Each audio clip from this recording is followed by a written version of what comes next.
आज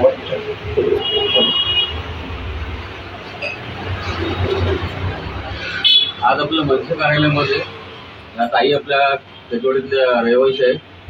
आज ह्या मारवाडी व्यापाऱ्यांनी त्यांच्याशी उत्तर डायरेक्ट मराठीबद्दल काही गोष्टी बोलल्या. ताई जवळ तुम्ही 2 मिनिटं सांगा काय बोलला. मी विमल मस्कर. मी सोमवार दिनांक 2 तारखेला मी संध्याकाळी 7:30च्या दरम्यान ह्या महादेव स्टोर या माणसाच्या दुकानात मी गेले. ह्या माणसाला मी तरीही त्याची चुकी असताना 3 वेळा विचारलं. हा बोलतो मारवाडी में बात करने का. मी याला 3 वेळा विचारलं क्यों 3 वेळा विचारलं. तरी हा माणूस मला म्हणतो बीजेपी आया है तो मारवाड़ी में बात करने का, मराठी में बात करने का नहीं. अभी मुंबई बीजेपी का, मुंबई मारवाडी का. तर आता ह्याच्यावर तोडगा काय. सॉरी मला ह्या बाबतीत आता मलाही न्याय पाहिजे आणि सर्व मराठी बांधवांसाठी आणि भगिनींसाठीही न्याय पाहिजे.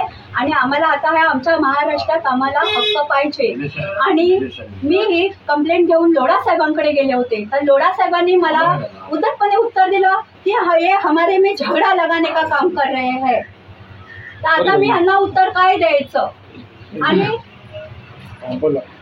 आणि ह्या लोढा साहेबांना आजपर्यंत आम्ही सपोर्ट केला आणि या आमच्या दक्षिण मुंबईत त्यांना आम्ही निवडून आणलं आणि त्यांनी मला समोरून म्हणतात मी यांना ओळखत नाही. म्हणजे हा प्रश्न कुठे गेला. मी ओळखत नाही. तुम्हाला ओळखच पाहिजे का. तुम्ही आमच्या मलबार हिलचे जर तुम्ही आमदार आहात तर तुम्हाला ओळखच पाहिजे का. म्हणजे ह्या मलबार हिल मधला प्रत्येक नागरिक तुमचा ना. मग त्यांची कंप्लेंट तुम्ही ऐकून तो प्रॉब्लेम सॉल्व्ह कोणी करायचा. सॉरी नहीं बोलेगा मैं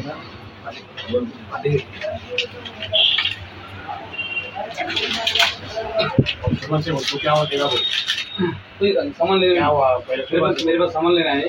भाई बोला मैं खाली टेंशन वाले भाभी था. मैंने उनको ऐसा बोल दिया कि भाभी अभी बीजेपी आ गया मारवाड़ी बोलो. तो सर इतना बोला सॉरी हो गया मेरे से ऐसा मालूम था सर. सॉरी हो गया. मारवाड़ी क्यों बोलने का.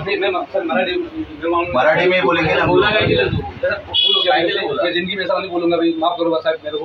मारवाड़ी बोलेगा सर मेरे मजाक में किया. पैसा वाला भाभी था. मजाक ऐसा मजाक मारवाड़ी क्यों बोलते हैं.